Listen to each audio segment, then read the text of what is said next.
Hi! This instructional video is about finding the distance between the two given points on a coordinate plane. Finding the distance. So you could pause right now if you know how to do it. But I'm going to go ahead and demonstrate two different ways of doing this on number one. And you can just follow along and you try number two on your own, okay? So number one. Now, one of the two ways is to simply use the Pythagorean theorem. The Pythagorean theorem.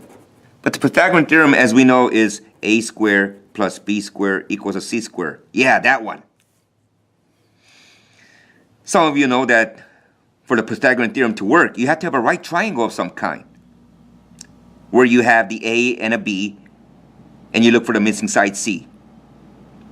Well, all you see is a segment, and since it's on a coordinate plane, you can actually use an imaginary triangle. For example, you could have drawn a triangle this way, or I'll do it this way. So it'll help you visualize. Check this out. See that? That becomes a right triangle. And in doing so, let's call this vertical line A. Then this horizontal line will become a B. Then the C, which will become the hypotenuse, and the C hypotenuse happens to be the distance between those two given points. So that's one way to do it. If you were to do it this way, what you will have to do is identify the number of units from that top of the triangle to the base of that triangle, which in this case is going to be 2. And you also have to get the distance between the one point on the far left near the origin to this over here, and that's going to be what?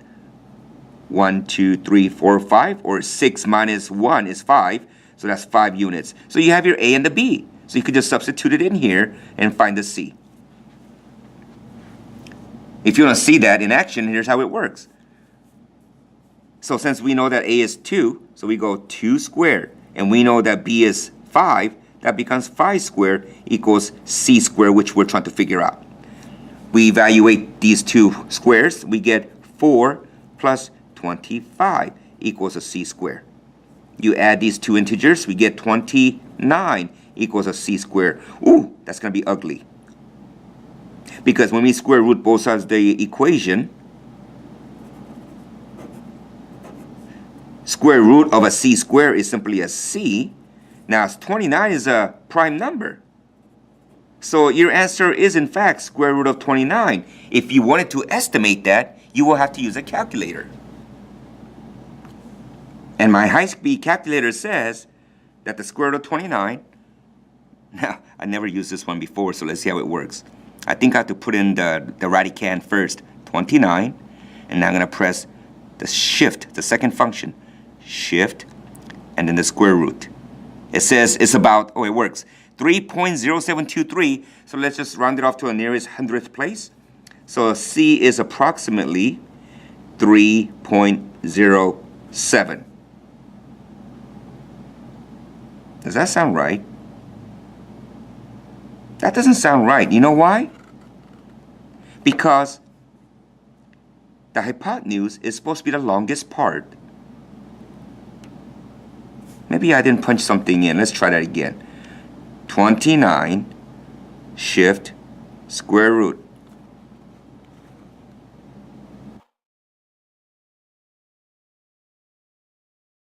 Oh, no. This is a cube root. Oh, I was rolling the wrong button. All right. I'm sure you're like, over there, dummy. Yeah, that's the one. I'm looking at the cube root. I didn't know we had a cube root. That's cool. Square root. Yeah, there it is. That's much better. It's not 3.07. It is going to be 5.385, or let's call it 5.39, approximately. There's my answer. Now, once they evaluate it, once they say evaluate it, that's what I get. Once they say simplify, that's what I get. All right? Whew. Good calculator. Bad user. All right. So why don't you try this one now, okay? Go ahead. All right, now this one. All right. Now that was one way. Second way is to actually use the distance formula. D is equal to x2 minus x1, the whole difference squared, plus the difference of the y's squared. And we're going to square root the whole thing. Yeah, you've seen that before too. But for this to work, you have to identify the coordinates. So let's call this x1, x2, y2. Doesn't matter which is which as long as you keep it in the same pair. There we go. And that is going to be 6 and 1, 2, 3. So 6 and 3. And this is going to be 1 and 1. And that's going to be x1, y1. Let's plug it in here. So d is equal to x2 is 6 minus 1 squared plus y2 is 3 minus 1 squared. And we're going to square root that. 6 minus 1 is 5. 3 minus 1 is 2 squared. So therefore, 5 squared is 25. 2 squared is 4, which is 4. Add them. D is equal to square root of 29. And look what happens. We got the same old, same old. See? Square root of 29. And since we did the computation already, we know that the distance is approximately 5.39 units long. All right? So either way, which do you like? It's your own choice. All right? So why don't you try this one, okay? Go ahead.